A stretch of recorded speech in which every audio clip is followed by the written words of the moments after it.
onte mesmo me decían a escribir formalmente a alcaldesa de Madrid trasladándolle que é algo completamente absurdo cuestionar unha das grandes figuras das que nos sentimos especialmente orgullosos todos os galegos, que é a figura de Álvaro Cunqueiro. Si queren a tranquilidade intelectual con Galicia, pois que respeten a Galicia. E respetar a Galicia, respetar a Álvaro Cunqueiro.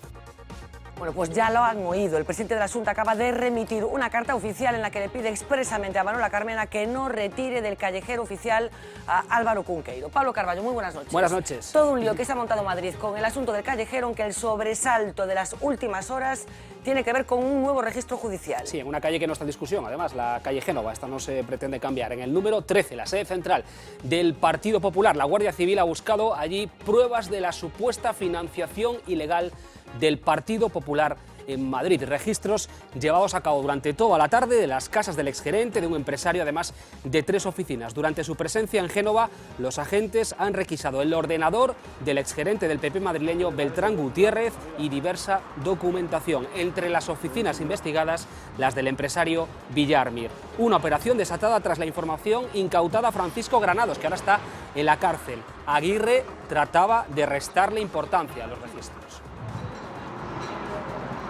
Nuestro máximo interés es colaborar con la justicia para que se esclarezca lo antes posible esta cuestión y los culpables paguen por los delitos que hayan cometido. No es la primera vez que vienen, y financiación ilegal del PP de Madrid, que a mí me conste, no ha habido nunca. Bueno, la corrupción está acercando al Partido Popular en un momento clave, el de la negociación del futuro gobierno del país. Hoy, sin ir más lejos, se ha reunido Mariano Rajoy con Albert Rivera. Lo ha hecho por espacio de algo más de 1 hora y media. El presidente del gobierno en funciones ha insistido en una gran coalición formada por PP, PSOE y Ciudadanos con él como presidente. Rivera le ha contestado que si PP y PSOE no se entienden, no va a ser él quien les haga los deberes. Y hablando de las estrategias, el Partido Popular ha recrudecido su discurso contra una posible alianza entre el Partido Socialista y Podemos. Cuestiones como la economía, la ruptura de España o incluso favores a ETA han salido al escenario. Lo peor que le puede pasar a los españoles en los próximos 4 años...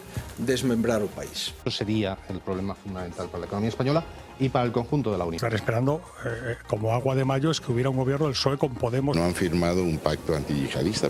Lo que preocupación toda. Bueno, y en plena crisis interna, no se lo pierdan porque hoy nos adentraremos en los círculos de Podemos en Galicia. ¿Siguen pintando algo? ¿Siguen teniendo poder de decisión? Moita da información que temos os militantes, os inscritos en Podemos, son a través de vosotros, dos medios de comunicación. Moita da información esa, ¿no? Entón, sí que algún desconcerto sí que creo que hai. Los círculos no están funcionando correctamente, de hecho los círculos, la mayor parte de ellos están totalmente paralizados. Actualmente está funcionando como un partido vertical, exactamente igual que los demás, de arriba hacia abajo. Y enseguida saludamos a Elki Muñoz, director del IBI de Vigo. Allí, gracias a una técnica pionera, han nacido 2 niñas libres del gen responsable de muchos cánceres de mama.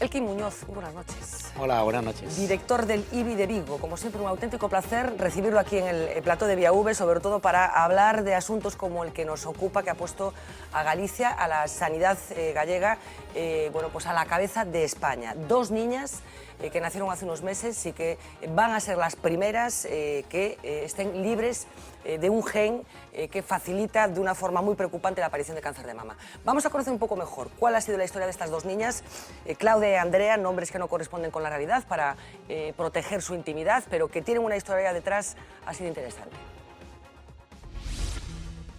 Iban a nacer con una terrible herencia. Su tatarabuela, su bisabuela y su abuela murieron de cáncer de mama. Su madre es portadora de la mutación del gen BRCA2 Ellas tenían un 50% de posibilidades de heredarlo. Se calcula que las mutaciones de este gen localizado en el cromosoma 13 y de su hermano, el BRCA1, el que tenía Angelina Jolie y por el que se extirpó los ovarios y los pechos, provocan entre un 5 y un 10% de los cánceres de seno. Portar el del tipo 2 significa que la probabilidad de sufrir un cáncer de pecho se dispara a un 45%, hasta un 17% en el de ovarios. Por eso su progenitora tomó una decisión. Se sometió a un diagnóstico genético preimplantacional. Fue en una clínica privada. La sanidad pública solo se hace cargo cuando las posibilidades de desarrollar la mutación del gen son del 100%. Después de obtener el permiso obligatorio de la Comisión de Reproducción Asistida del Ministerio, se sometieron al tratamiento en el IBI de Vigo, el Instituto Valenciano de Infertilidad. Se obtuvieron 11 embriones, de ellos vieron como 8 eran portadores de la mutación del gen. Se quedaron con los 3 sanos, 2 los implantaron en el útero de la madre y nacieron las 2 niñas. El tercero lo congelaron. Ambas son las 2 primeras gallegas libres de un cáncer de mama hereditario. Protagonizan una de las primeras selecciones de embriones llevadas a cabo en España, una técnica revolucionaria para cortar la transmisión de enfermedades hereditarias. La ética se ha convertido en la vara de medir qué lo es y qué no. Los padres del primer bebé probeta, una niña británica, Louise Brown, no obtuvieron financiación pública para sus investigaciones. Después del nacimiento de la pequeña en 1978 y de la repercusión mundial que supuso la fecundación in vitro, Londres cambió de opinión. Ellos obtuvieron el Nobel en el 2010. En 1984 España fue el tercer país en desarrollar la técnica. Nació Victoria Ana en Barcelona. Los padres de Andrés tuvieron que esperar a la ley de reproducción asistida del 2006 del Ejecutivo de Zapatero para poder concebir un segundo hijo libre de la anemia congénita que padecía su hermano mayor y cuyas células madre de su cordón umbilical lo salvaron. Bueno, pues estamos hablando de un territorio apasionante, insisto, siempre que tengo la ocasión y la oportunidad de hablar con Elkin Muñoz, tengo la sensación de que estamos hablando de cosas que están sucediendo, pero que estamos hablando de alguna manera también del futuro. Vamos a hablar de Claudia y de Andrea, en realidad vamos a empezar a hablar de su madre. ¿Cómo llega la madre de estas niñas a vuestra clínica y qué condiciones reúne para que finalmente decidáis que sí, que puede ser una candidata a este tratamiento? Bien, las pacientes que recurren a este tipo de tratamiento, en primer lugar, reciben un asesoramiento genético. Hay que decir que el asesoramiento genético lo hacen las unidades que a ellos se dedican en los hospitales públicos. Existe una serie de criterios que hacen que se sospeche que una persona puede ser portadora de este tipo de problemas, porque hay que recordar que la mayoría de los cánceres son esporádicos y multifactoriales. Eso significa que no son hereditarios y no es que todas las personas que tengamos algún familiar con cáncer necesariamente estemos dentro de este grupo de alto riesgo. Esta persona es remitida desde una unidad de asesoramiento genético donde se le ha explicado que en primer lugar puede ser portadora de la mutación, que finalmente lo fue, y en segundo lugar, qué repercusiones tiene en su vida el que fuera portadora o no de esta mutación. Más o menos la mitad de las personas a las que se les sugiere que se hagan el estudio terminan haciéndolo, y de ellas también un porcentaje, más o menos el 40%, van a ser portadoras. O sea que vamos cerrando el círculo. O sea, el indicio fundamental que había era que su bisabuela, su abuela y su madre habían padecido este cáncer. Este es el primer indicio llamativo, ¿no? Exacto. Entonces, en estas unidades lo que hacen es analizan justamente el árbol genealógico para saber cuántas personas hay, y sabemos que si hay en cada generación al menos un afecto, y si en este caso en particular sucede el cáncer muy tempranamente, cuando las mujeres son muy jóvenes, cuando es bilateral, en ambos pechos, cuando hay un hombre que padezca cáncer de pecho, porque también afecta a los varones. Entonces, en estos casos se sospecha. La persona decide si se hace la prueba o no se la hace, y una vez sabe que es portadora, pues entonces eso trae serias repercusiones en su vida, porque tiene el riesgo potencial 10 veces... De transmitir esa herencia. Claro, de desarrollar el cáncer por una parte, ella, y de transmitirlo a la mitad de su descendencia. Entonces, es allí cuando nosotros entramos. Una vez ella es consciente de su situación, empieza todo el proceso administrativo que supone solicitar los permisos para poder ayudarle a tener un hijo libre de esta mutación. Permisos que no son menores ni rápidos tampoco, ¿no? Hablamos de esa comisión que determina caso a caso. Aquí no hay un marco legal que proteja o que al que se pueda asir todo el mundo que se someta a ese tratamiento, sino que tiene que ir caso por caso. Exacto. La Ley 14 del 2006 especifica en qué casos se pueden analizar las enfermedades genéticas en los embriones. Nosotros hacemos mucho diagnóstico de este tipo por otras razones, pero en estos casos en particular es necesario, y yo lo veo muy conveniente que siga siendo así, porque en estos casos hay que tener claro cuál es el beneficio real de la técnica y tiene que estar sometido al consenso de una serie de expertos que constituyen la Comisión Nacional de Reproducción Humana Asistida, y son ellos los que van a determinar caso a caso, como bien lo has dicho, en qué casos se puede aplicar y en qué casos no es tributario de esta aplicación. Así que quede muy claro el procedimiento, porque puede haber gente que esté en estos momentos escuchándonos, mujeres que quieran saber bueno, si puede estar en ese caso y cuál es el procedimiento que tiene que seguir. Yo creo que el quien nos lo ha explicado perfectamente. Bueno, las dos niñas que han nacido están libres de ese gene. El procedimiento es técnicamente, científicamente muy complicado hacer ese diagnóstico preimplantacional, esa selección de embriones para escoger a los que están libres de esa mutación. Vamos a ver, para una unidad como la nuestra es menos, pero hay que decir que siempre es un reto tecnológico el poder determinar si una persona es un embrión exportador o no de esta mutación. ¿Por qué? Porque nosotros trabajamos por una cantidad mínima de ADN que obtenemos desde una célula, hay que amplificarlo millones de veces para poder analizarlo y hay que tener una experiencia y un grupo tecnológico importante detrás para poder asegurarlo. Nosotros en el caso de estas niñas lo que hemos hecho es seleccionar que en las células de cuando ellas eran embrioncitos no tenían la mutación y lo hemos reconfirmado ahora en vida, es decir, les hemos tomado una muestra de sus células bucales y hemos confirmado que efectivamente ellas no padecen. Se escogieron los embriones correctos. Acertamos en el diagnóstico afortunadamente por el bien de ellas. Eso significa que ellas ya no van a tener que preocuparse por esta enfermedad. Por esta mutación en concreto, porque insistías, el cáncer normalmente es multifactorial, hay una parte de los cánceres que son genéticos, pero tu estilo de vida y una serie de factores van a determinar si desarrollas ese cáncer o no. Quiero decir con esto que estas niñas están libres de esta mutación, pero no están libres del cáncer. No, no podemos asegurarlo, porque pueden desarrollar o cáncer en otro órgano o incluso el propio cáncer de mama de otro tipo, porque también hay que aclarar que las personas que tienen este tipo de mutación tienen asociado un cáncer que no es exclusivo, pero es bastante común que sea de una forma más agresiva, un tipo de cáncer que es más agresivo y que además tiene unas características de su comportamiento y que requieren un tratamiento específico. Por lo tanto, ellas de ese tipo de cáncer casi seguro no lo van a padecer. Hay un caso de una famosa, como siempre muchas veces este tipo de cosas las asociamos con personalidades públicas, que es Angelina Jolie, que tomó en su momento una decisión que fue someterse a bueno, un tratamiento muy agresivo, se extirpó las mamas y creo que se hizo una histerectomía finalmente también. Bueno, tenía estas mutaciones genéticas. ¿Qué es lo recomendable, Elkin? Vamos a ver, eso es una decisión muy difícil porque una persona tal y como tenemos nosotros la visión de la mujer, la asociación de la feminidad, de la sexualidad con, por ejemplo, los pechos, hace que la decisión de una mastectomía, que es la extirpación de sus pechos, es una decisión muy difícil. Nosotros sabemos que eso va a disminuir el riesgo de forma muy importante de desarrollar el cáncer de pecho. No es el 100%, porque hay casos informados de pacientes que teniendo la mutación se extirparon sus pechos y desarrollaron posteriormente cáncer de pecho en un tejido restante que pudo haber quedado después de la cirugía. Pero lo cierto es que la mayoría de mujeres, una vez cumplen con su deseo reproductivo, como puede ser el caso de la paciente que nos ocupa, una vez las niñas hayan crecido un poco más, seguramente ella terminará haciendo lo mismo. ¿Por qué? Porque es que la zozobra que continuamente está están sometiéndose a una serie de controles y de cosas que a lo mejor no les compensa pasar. Sobre todo teniendo las cirugías reconstructivas posteriores que ya en estos momentos están a disposición de la gente. La mayoría de ellas, una vez se someten a la mastectomía, inmediatamente se someten a la reconstrucción para poder... Bueno, estamos hablando de un un cáncer de mama asociado a unos genes concretos, pero no es lo único que hacéis en el IBI. Hay otros diagnósticos preimplantacionales en los que también habéis tenido éxito, pues para evitar que los niños padezcan determinadas enfermedades.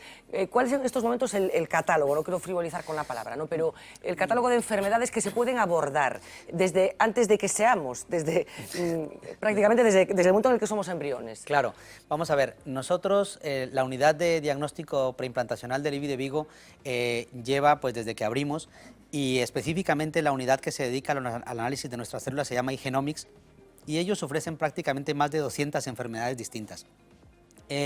Hay que entender que muchas de ellas se han hecho por primera vez en el mundo. Nosotros en el IBI de Vigo presentamos el caso de la enfermedad de Norrie, que es un problema de ceguera congénita. Fue la primera vez que se consiguió en el mundo. En Valencia también consiguieron algún tipo de enfermedad nueva.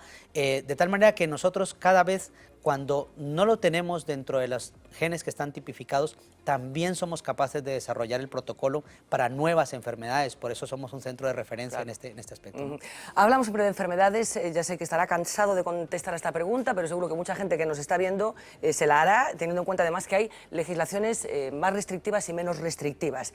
¿Hasta dónde puede llegar el diagnóstico preimplantacional? Hablamos siempre de diagnósticos que van a evitar que personas determinadas padezcan enfermedades, pero hay otros países en los que entramos en otros territorios que tienen que ver con la estética e incluso con el sexo. ¿Dónde están los límites, Elkin? Bueno, vamos a ver. Lo primero es que nosotros no estamos modificando genéticamente ningún embrión. A día de hoy en España eso no se hace y tardará mucho en que se pueda conseguir. En segundo lugar, la ley es muy clara en qué casos se debe aplicar y en qué casos no. La selección de sexo prácticamente no existe una indicación ya legal para ella en España. Quedan solamente aquellas enfermedades, algunas enfermedades. La hemofilia, por ejemplo. No, la hemofilia ya no lo es tampoco, no, son enfermedades en las que no podemos identificar exactamente la mutación y que sabemos que se asocia a determinado sexo. Entonces, yo, por ejemplo, he tenido un caso de una familia en la que sistemáticamente todos los varones morían con convulsiones, con problemas neurológicos severos, y pedimos permiso a la comisión y nos autorizaron para seleccionar embriones de sexo femenino, porque aunque no éramos capaces de determinar, a pesar de los grandes avances que hay en la secuenciación, ¿cuál era exactamente la mutación? ¿Qué punto estaba? De tal manera que solo sabíamos que estaba asociado al cromosoma Y, porque siempre y sistemáticamente eran varones. Entonces, pero estos son casos excepcionales. La mayoría de las veces ya no hace falta. No hay nada que explique que justifique que se aborde. Efectivamente. Y luego, lo que sí es importante es abolir el término de bebés a la carta. Eso hace mucho daño en el oído de la gente y en la práctica médica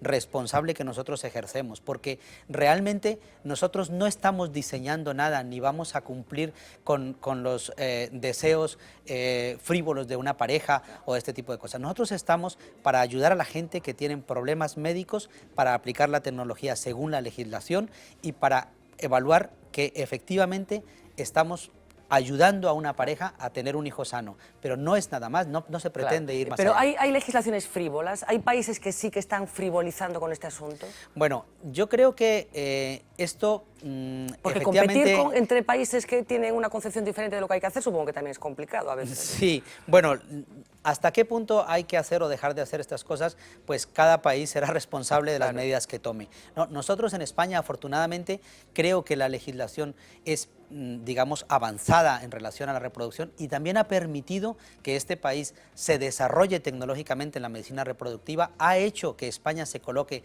en el liderazgo europeo y, por qué no decirlo, mundial en reproducción asistida, gracias a esto, y que se hace de una manera responsable. ¿Hasta dónde va a llegar el diagnóstico preimplantacional? Vamos a olvidar esta parte de las frivolidades, la parte seria a la que se dedica el IBI y también la sanidad pública. ¿Hasta dónde va a llegar? ¿Cuáles son las posibilidades de esta técnica? Bueno, nosotros ahora estamos en una época de muchos cambios. El Reino Unido acaba de autorizar una técnica que se llama el CRISPR, que es una forma de intervención sobre los genes.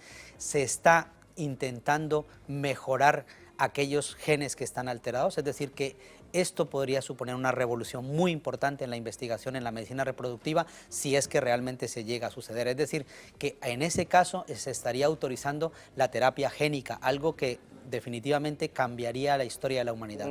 10 años lleva el IBI en Vigo, más o menos. Sí. ¿Ha cambiado mucho la percepción que tenéis bueno, pues de lo que está pasando en la sociedad. Finalmente, una clínica como la vuestra es un sitio por el que pasa la sociedad, ¿no? y pasa la gente que le van pasando cosas. ¿Ha cambiado mucho la sociedad gallega desde que vosotros llegasteis a Vigo hasta hoy? En primer lugar, pues nosotros estamos muy orgullosos de esta comunidad porque siempre nos han recibido con los brazos abiertos. Gracias a la actitud de los gallegos seguimos creciendo y seguimos enseñándole al mundo lo que es la sanidad en Galicia. Y además sí que hemos asistido a varios factores que vemos como reflejo de lo que es la sociedad actual. En primer lugar, las pacientes cada vez consultan con más edad. Eso es una cosa que desafortunadamente es así. La gente se plantea el primer embarazo tardíamente. Hemos de pensar que la edad ideal para embarazarse son los 24 años y hoy, en este momento, a lo mejor mucha gente se está tirando las manos a la cabeza pensando cómo puede ser que se le aconseje a alguien. Yo no lo aconsejo, pero hay que reflexionar acerca de este tema. La expectativa de vida ha aumentado, pero el comportamiento biológico de la reproducción siempre es el mismo, eso no va a cambiar. Y luego también tenemos más mujeres solas que consultan en busca de los esto me tratamientos. gustaría detenerme un poco. O sea, han detectado también que cada vez hay más mujeres que no requieren o, bueno, pues diseñan un plan de vida que pasa por ser madres, pero que no quieren que a su lado haya un señor, ¿no? Bueno, yo no creo que no quieran, yo creo que a veces lo que sucede es que pues la sociedad ha cambiado, la mujer ha dado un salto cualitativo, profesional, social, económico y de desarrollo, y muchas veces pues no es fácil encontrar una pareja que cumpla con las expectativas de una mujer. Muchas mujeres de un perfil profesional, de desarrollo de todo tipo, social, económico, se ven que no encuentran una pareja, y como la naturaleza ha premiado a la mujer permitiéndole que sea madre sin el concurso de un hombre realmente, excepto por la presencia de las células espermáticas que le van a favorecer, pues nosotros vemos como año tras año tenemos más mujeres solas que se aventuran en el hecho de ser madres sin una pareja. Bueno, ese retraso de la maternidad que tantos problemas de fertilidad provocan, en cualquier caso, la reproducción asistida puede ser una solución al retraso en esa edad en la edad de la maternidad o no, o son dos cosas que conviene no mezclar. Yo creo que sí, vamos a ver, nosotros desde hace más o menos unos 10 años, bueno, 8 o 10 años, hemos asistido a un cambio muy importante. Hemos podido equiparar la condición de la mujer con la condición del hombre desde el punto de vista reproductivo, en la medida en que ahora somos capaces de congelar los óvulos. Nosotros llevamos congelando semen de los hombres más de 50 años, sin embargo, la congelación de óvulos es algo reciente, y la efectividad en esta técnica, en la cual, por qué no decirlo nuevamente, nosotros somos pioneros. Vamos a vitrificación. Vamos a congelar los óvulos, que se llama vitrificación. Es una estrategia de congelamiento rápido que hace que las células en milisegundos bajen a menos 196 grados centígrados en nitrógeno porque líquido. tenía un problema que se deterioraban las células, ¿no? Como consecuencia de que supongo que tienen más agua o no, la composición es diferente. La estrategia anterior era muy mala, porque la posibilidad de que sobrevivieran estas células a la congelación lenta era muy pobre. Ahora no, ahora tenemos unas tasas de supervivencia de las células congeladas muy altas que hacen que de alguna forma se mantenga una garantía más que aceptable de la congelación de óvulos. Por lo tanto, muchas mujeres que hoy deciden por alguna razón retrasar su maternidad, como puede ser por razones laborales, de estudios, de viajes al extranjero, aprender inglés, francés, etcétera, todo lo que hoy nos demanda la competitividad social que tenemos, pues muchas mujeres deciden congelar sus óvulos. Lo ideal es hacerlo siempre antes de los 35 años y si es alrededor de los 30, pues mucho Pero mejor. está sucediendo ya, que hay mucha demanda de esto, de muchas mujeres jóvenes. De hecho, la vitrificación se diseñó inicialmente para las mujeres con cáncer, para que pudieran usar sus óvulos en el futuro. Eso lo hemos hecho porque además nosotros tenemos un programa gratuito para las mujeres con cáncer que acudan a nuestro centro y podemos congelar los óvulos cuando lo desean. Y ahora, en este momento, el número de congelaciones y de vitrificaciones de óvulos que se hace en España es muchísimo mayor por razones sociales que por cáncer. Es decir, el crecimiento y sobre todo en las grandes ciudades, nosotros hemos asistido a una demanda cada vez mayor de congelación de óvulos por razones sociales. Hablaba hace un ratito de revoluciones inminentes, pero si mi hija dentro de 20 años acude al IBI, ¿qué se va a encontrar?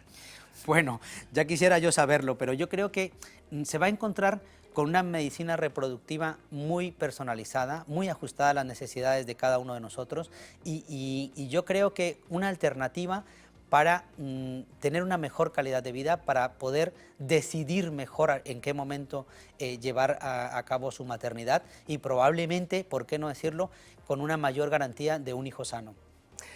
¿Hay más niños que vayan a nacer? Bueno, hablamos de estas dos criaturas que nacieron libres de este cáncer mutado, de este cáncer con ese gen. ¿Están en este momento en proceso más niños? En este momento no tenemos. Hemos tenido el nacimiento de algún niño libre de la mutación que predisponía al cáncer de tiroides, para la mutación también del cáncer de colon, pero en este momento no tenemos a nadie. Tuvimos una pareja recientemente que el varón era portador de la mutación del BRCA, pero no conseguimos el embarazo porque no todas las historias desafortunadamente son felices. Supongo que no todo acaba de la misma manera, efectivamente, no podría ser.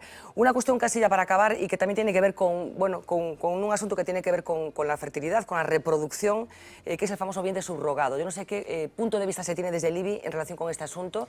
Sabemos que hay parejas en España que deciden acudir a esta técnica, que no es legal aquí, pero sí en otros países. ¿Cómo se contempla desde el IBI? La postura del IBI ha sido siempre la misma. Nosotros creemos que es una técnica que debe regularse, que debería regularse y que de la misma manera que nos ocupa hoy el diagnóstico genético preimplantacional para el desarrollo del cáncer, debería estar evaluados estos casos para poder aceptar que se haga este tipo de tratamientos. Hay que entender que las parejas que necesitan un vientre de alquiler o el útero subrogado, la maternidad subrogada, son parejas con problemas severos de fertilidad, que han pasado por historias crueles, que la gente no piense que se va a utilizar de una manera frívola o ligera este tipo de técnicas, sino que todo lo contrario. Pacientes que han tenido que recurrir a esto son pacientes con enfermedades graves, que tienen historias detrás muy importantes y que realmente, pues desafortunadamente, tienen que hacer inversiones económicas desbordadas por tratar de conseguirlo. Para poder llegar a tener un hijo. Elkin, personalmente, ¿cómo se vive solucionarle un problema que muchas veces conlleva tanto drama personal, ¿no? ¿Cómo se vive personalmente solucionar una papeleta de esta envergadura cuando una pareja se va con un hijo en brazos? Pues ¿Qué se siente, con gratitud por la vida, es decir, el hacer lo que uno más le gusta y saber que ha sido parte de la historia de tantas y tantas personas en esta comunidad y alrededor nuestro, saber que todo el equipo con el que yo trabajo hacemos lo mejor posible porque las personas cumplan con ese deseo de la maternidad, pues solo podemos decir gracias. Pues gracias a ti, Elkin. Un placer, como siempre, recibirte aquí, hablar contigo.